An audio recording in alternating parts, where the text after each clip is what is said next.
All right. So, hey, welcome to the Awesome Life podcast. I'm here today with Debra Russell. She's an amazing person. Absolutely. I'm so excited to be talking to you, Debra. She is a coach, speaker for the arts and entertainment industry for athletes, small business, and she has so much. I mean, that's just a small piece. And you can imagine all of this requires a lot of really quality time management. So I asked her if she would help us out in understanding all of that today. She actually combines two passions, which is about the entertainment and also facilitating people's lives.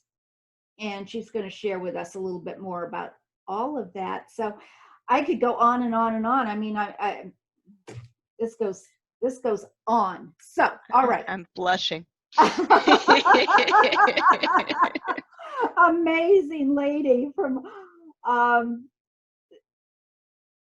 you know what?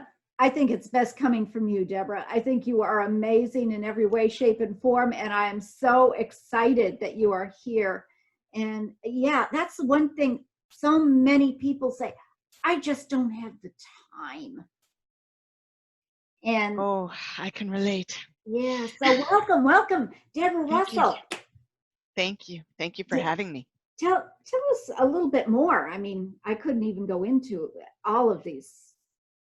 Yeah, so my life has been a bit interesting. My background is in film and theater, television, film, and theater, and I started as an actor when I was about 11, 12, local, amateur productions, and did that and danced and did a lot of that, and pursued it more seriously as I got into my 20s, got a bachelor's in fine arts from Syracuse University, go Orange, and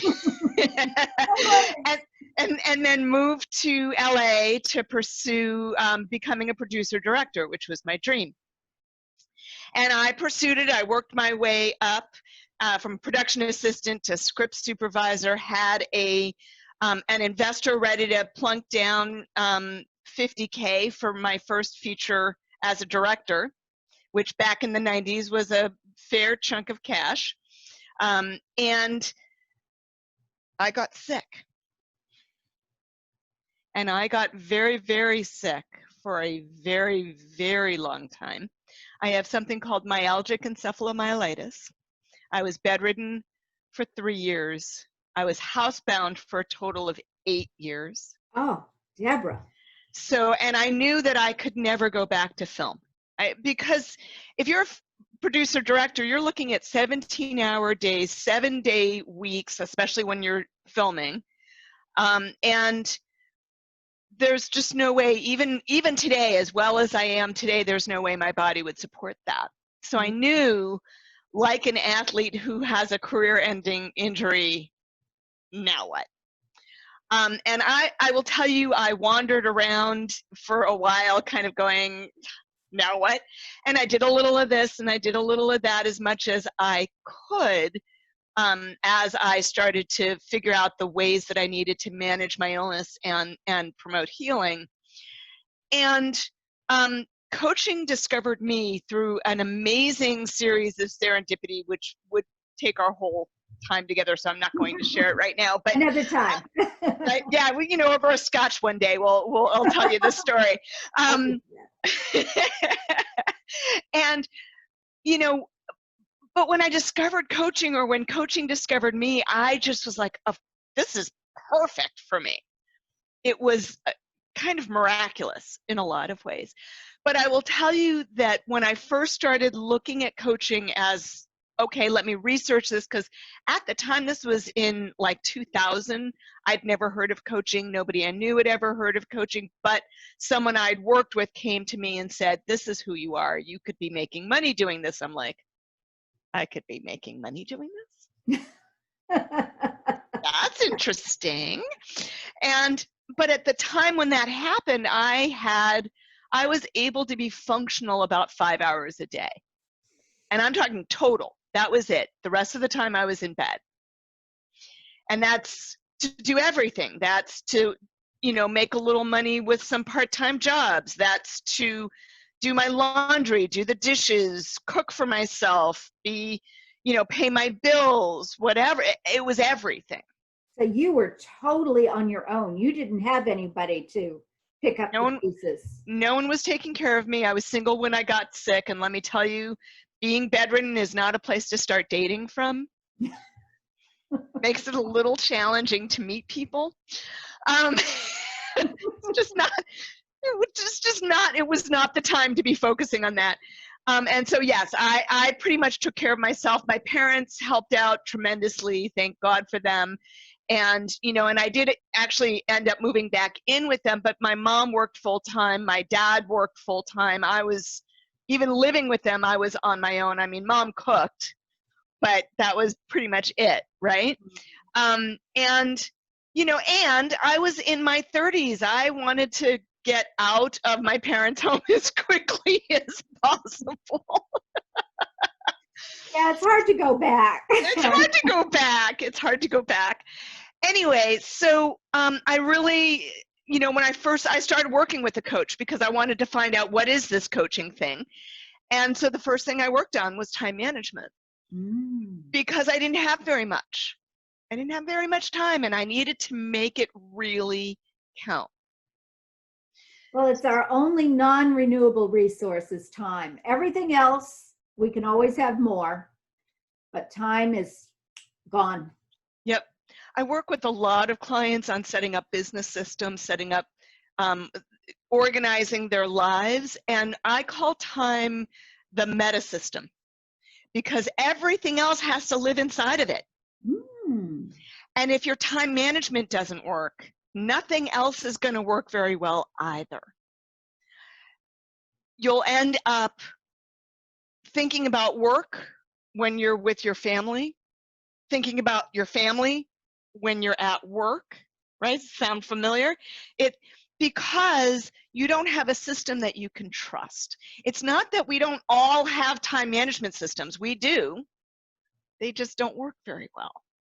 They're not good systems. And right? Because the truth is the way our brains think, our brains operate using systems. Because our brain is always looking to save energy, to shortcut anything it can. And the way it shortcuts is through habit building. And every habit is a system. Interesting. So because you can the brain can then automate that series of neural, connections. You start that one connection and it just goes down through the series. But that's also why habits are hard to break. You can't actually break a habit. You can only build a new pathway, a new neural pathway. And kind of, it's like, a detour. Sorry, no, you're not going that way, you're going this way. And that takes time, and it takes focus and intention and repetition so that your brain then is like, oh yeah, no, I do it this way now. And you don't have to think about it. You don't have to make decisions about every little thing. There's this thing in psychology called decision fatigue. Right? I mean, we've all come up against it when we have when there's a big change in our lives, like, I don't know, a pandemic. And you have to make everything's changed. So all the ways that you used to do things no longer apply. And so you have to just make a whole bunch of new decisions and you get tired. What a system does, what a habit does, is it automates the decision. You've made the decision, and so now you just go. And you don't have to stop and say, well, do I do it this way? Do I do it that way? Is it this? Is it that? There's all the different choices. Overwhelm, prioritizing. Oh my God. Yeah, that is. It shifts you into the overwhelm. Okay, right. I'm in overwhelm. I'm just going to go back to bed. Or on Facebook. Or on Facebook, yeah. Exactly. Oh, so what sorts of tools or techniques? You have the habit, you're reprogramming the habit. How do you reprogram that habit? How do you create those neural pathways? Honestly, it's really very simple and extremely hard. Because it's like your brain is kind of like a dense wood, right? So in the woods you'll have an animal track. This is a track that the deer have gone by over and over and over again, and that'll be a nice clear path. But if you want to go a different way, you have to go through the brambles. Right? So that's the same way the brain is, right? The habit is that nice, clear, easy path. And I can get into the science of it. I think it's really fascinating, but I won't. Well, we may. We may. It's about potentializing the neural impulse. Oh, okay. But so to go to a new path, you have to do what the deer did in order to create the first path, which is to just keep going down it over and over and over, which means you need to make the choice again and again and again in close proximity. So doing it once isn't going to do it. Doing it 2 days in a row isn't going to do it. Doing it 21 days in a row, that'll do it. That's what changes. And the thing that people misunderstand, I think, about creating new habits is they think they just need to decide once. It's New Year's. I'm going to make a New Year's resolution. I'm going to decide to exercise 3 times a week. And okay, I'm done. I've made that decision. No, you need to make that decision every single day that you're going to exercise until it's no longer a decision. And you'll know that when you look back and you say, I haven't had to think about it for a while. I just go work out because today's Tuesday and Tuesday's the day I work out. So with the time management, what would you recommend the first step be for somebody? Well, first step would be to make the decision. The second step, to choose a different way to choose to explore a different way. So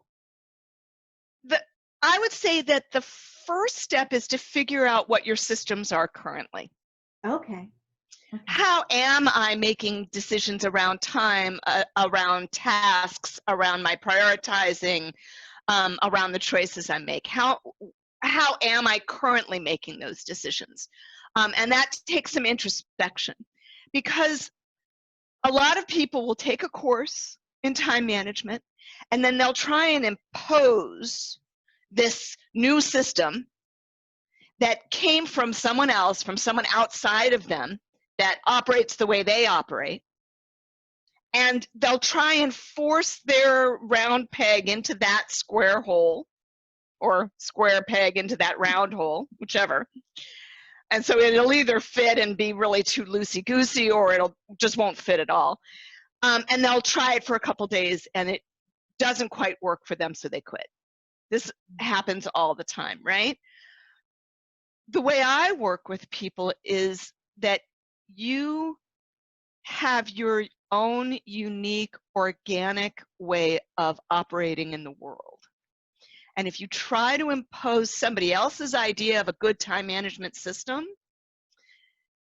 it's not going to fit. And you will feel like a failure. That makes perfect sense.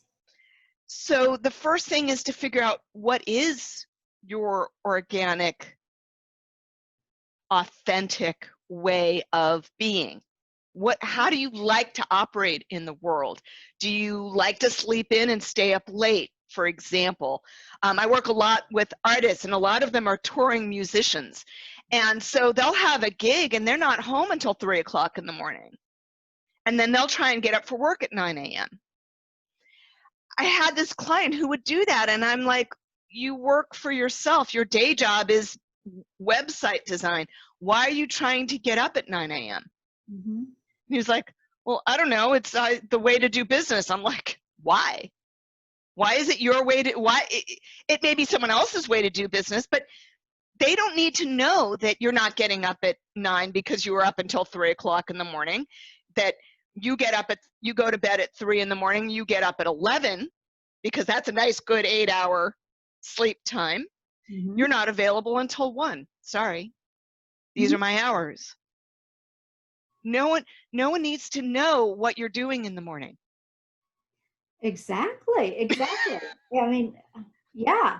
The bottom line, you're not doing a good job for whomever you're working for. When you're Exactly. sleep deprived anyway. You can't. He was making himself sick. He was getting sick all the time. He was like catching every cold that went by. And, you know, and honestly, the biggest change we made was that he started going to bed every night, whether he had a gig or not. He started going to bed at 3 in the morning and getting up at 11 in the morning. And it changed his life. Wow.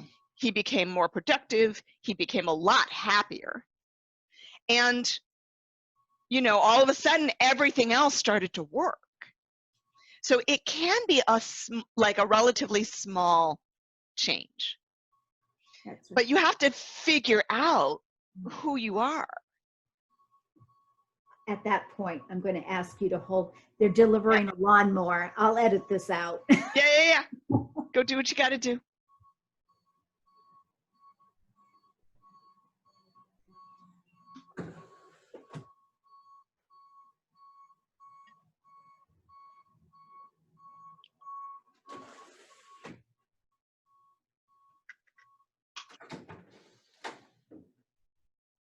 They're here, darling.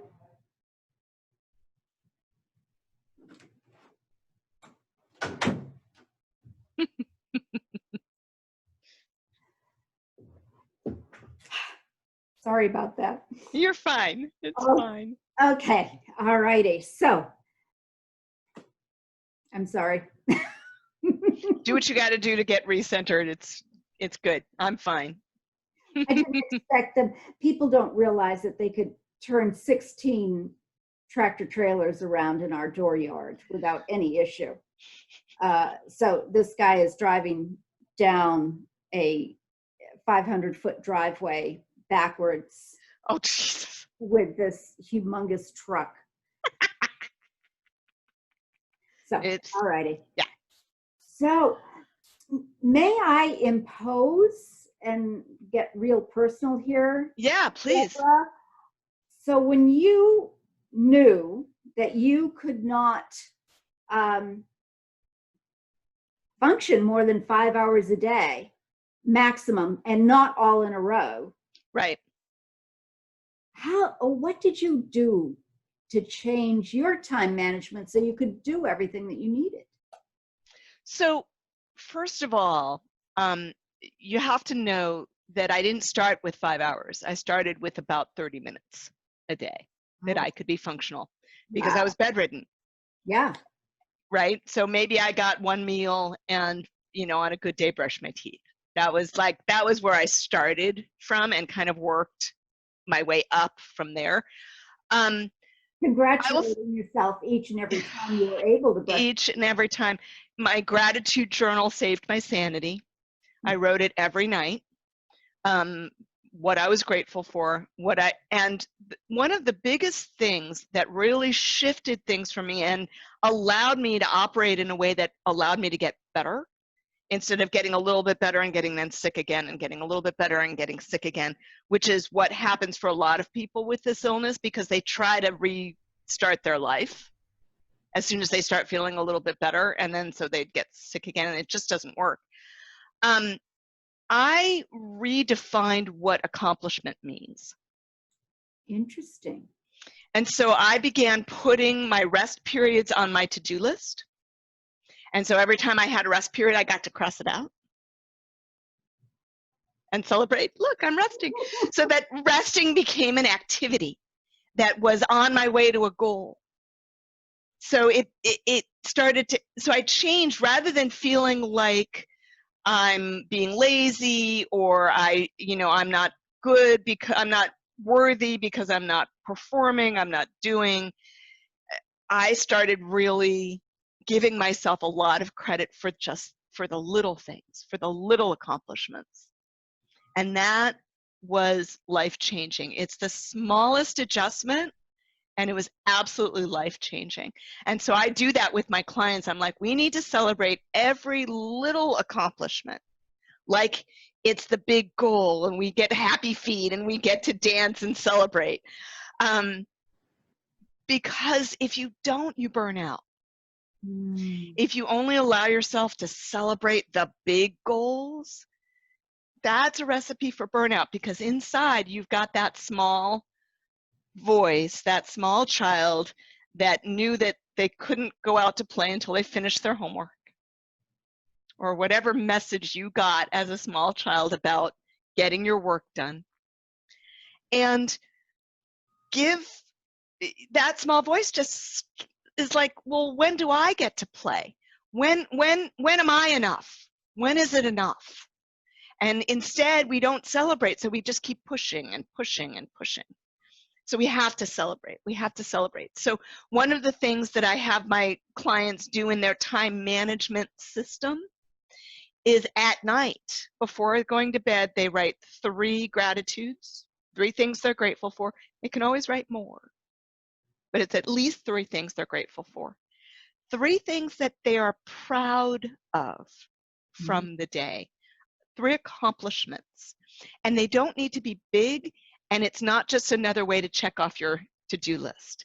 It's the phone call you were afraid to make, or standing up for yourself when someone talks over you in a meeting, or it can be little things. It could be reaching out to the neighbor across the street to have a conversation, right? If you're a shy person, or more of an introvert, it doesn't have to be big stuff. Yeah. So 3 accomplishments, and also 3 learnings. 3 things that you discovered that day about yourself, about the world. And again, they don't have to be, discovering how to do nuclear fusion. And by the way, I say that because I actually had a nuclear physicist as a client back many years ago. And oh, he was so much smarter than I am. But he couldn't manage his time. In some way. Exactly. He couldn't manage his time. Mm-hmm.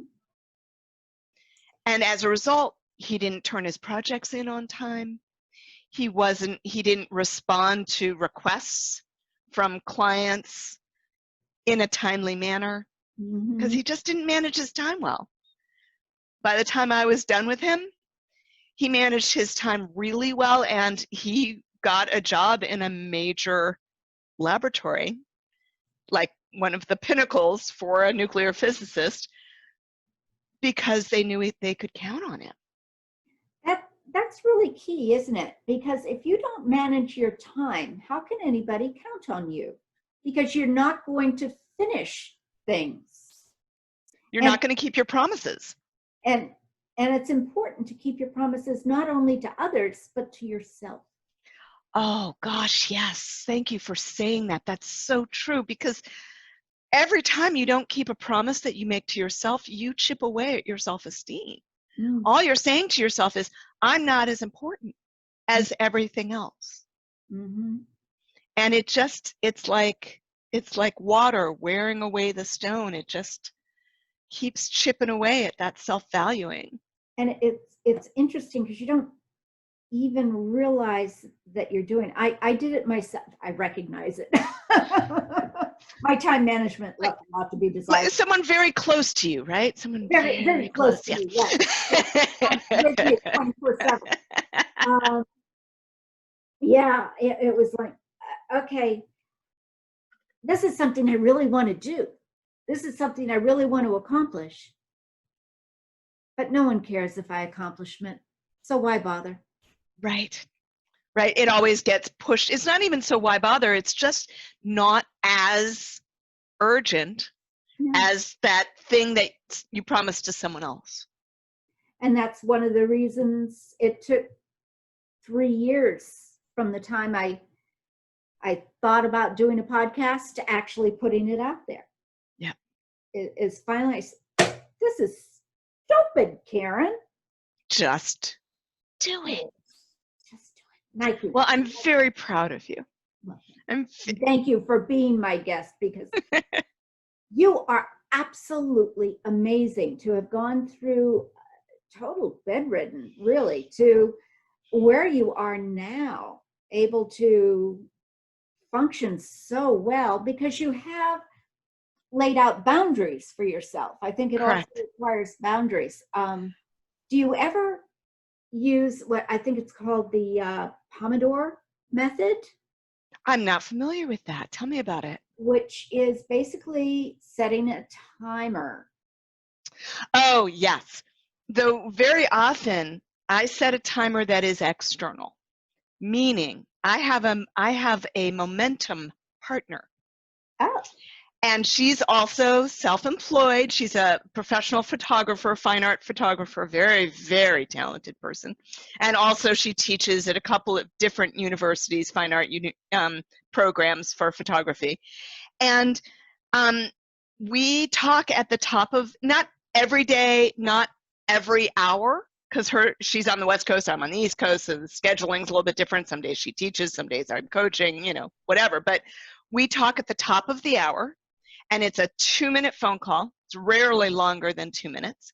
And it basically goes like this. We call them momentum calls. So we build some momentum. Mm-hmm. And it goes like this. So in the last hour, I rested for 20 minutes, and then I put on my makeup and prepared for my podcast interview with Karen.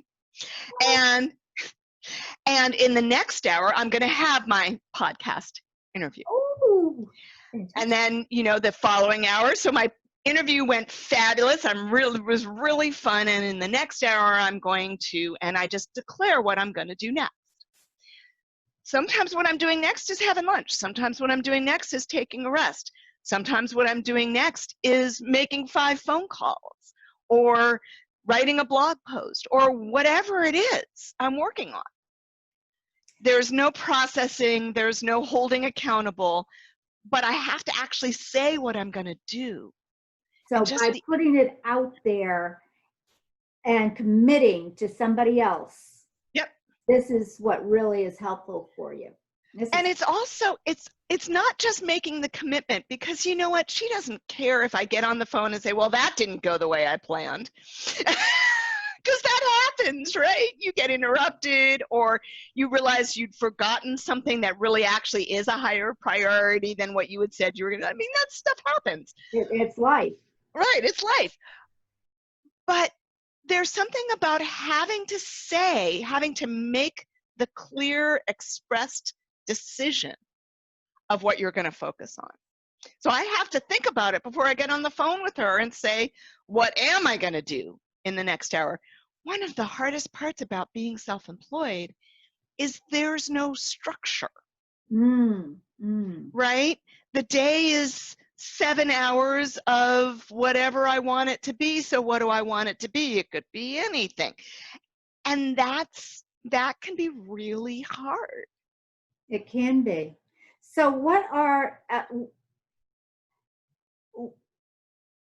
what is the technique, or do you have a technique that really helps you keep track of what you want to accomplish today? I will say I have a whole handful of tools and techniques. So I'll give you, I know, I'll give you 1 or 2. I do, I go into them in a lot of detail in my time management mastery course. But I would say there's a couple of, primarily it's, time management is both a structure and a skill set. Right? So it's skills like decision-making, like setting goals, like understanding how to take a goal and break it down into action steps and make a plan and figure out the timing for that. That's a whole set of skills, like saying this is going to take a half an hour and it actually taking a half an hour. That's a skill a lot of people don't have. I've never met anybody who has that skill, actually. It can be learned. Yeah. But you have to figure out how long do you think it's going to take and how long does it actually take, and start to figure out where's the disconnect. Okay. So, yeah. Right. So again, almost. right. And again, it's figuring out where you are now, what's true now, what is your current system, and making the appropriate adjustments. If you say it's going to take a half an hour and it always takes you an hour and a half, stop saying it's going to take a half hour and set aside an hour and a half to do it.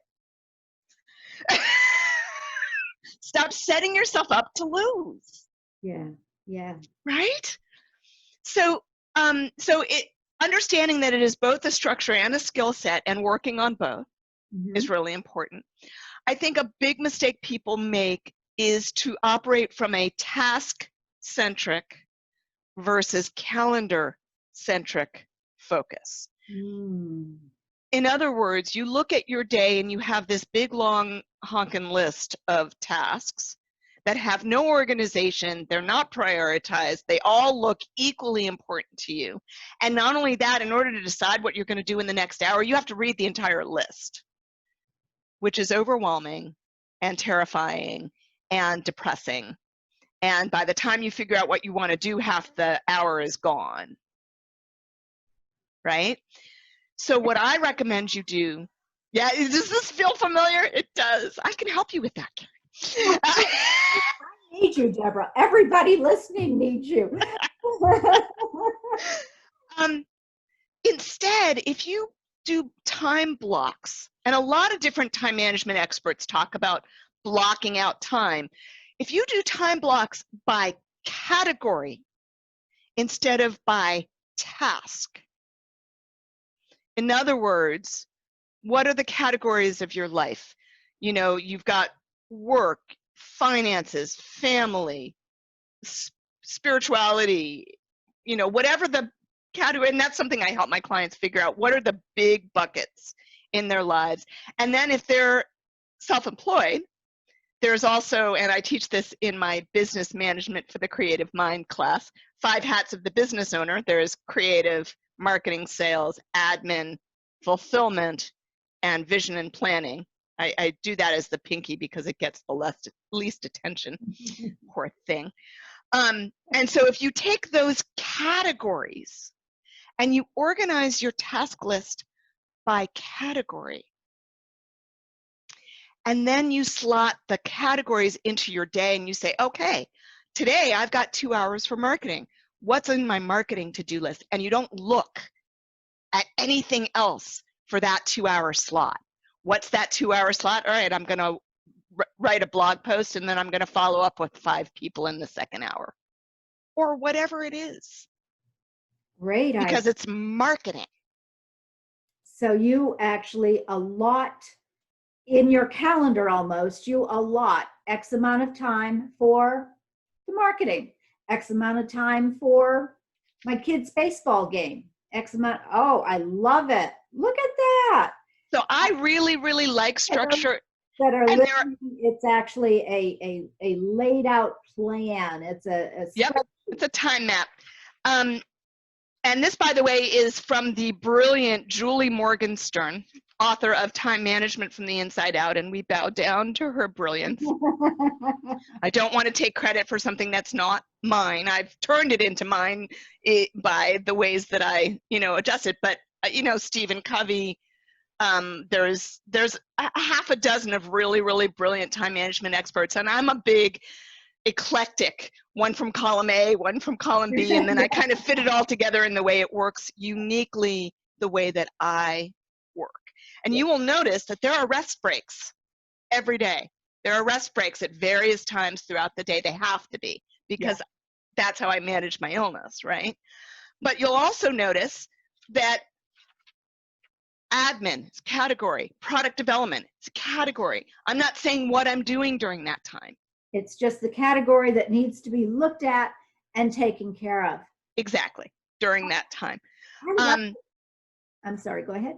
No, that's, and so I'm not going to take on, I'm not going to sit in the morning and write down a list of tasks that will never fit into my day, so that at the end of the day I have 2 crossed off and I feel like I failed.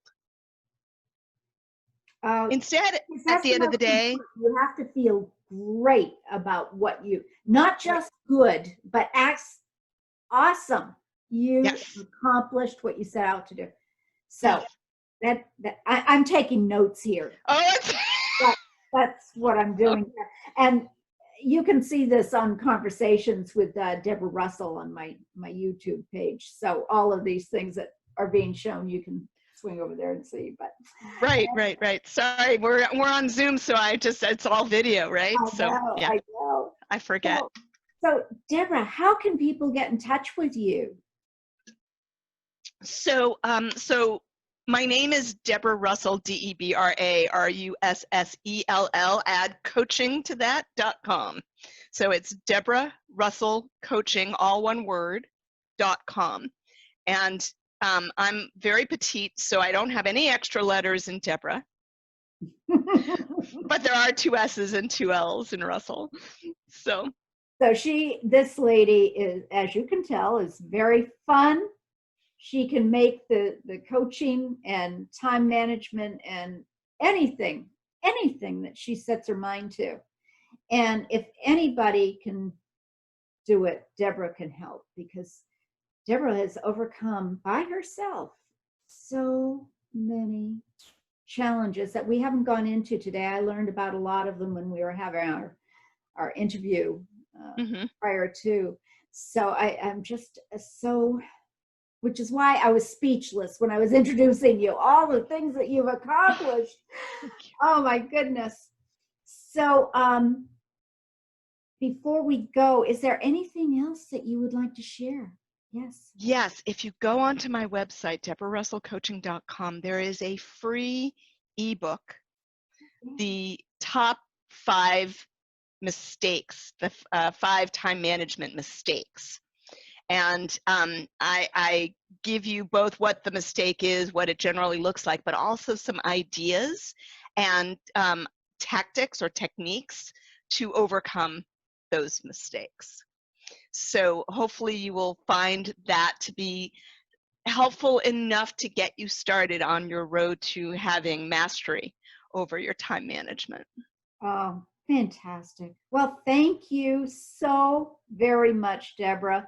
Absolutely my pleasure. Pleasure being here. And I know there's so many things that you could share. Maybe we can have you back again sometime. I would love it. I would love it. That would be a lot of fun. It's always fun hanging out with you. So you bet. Thank you. And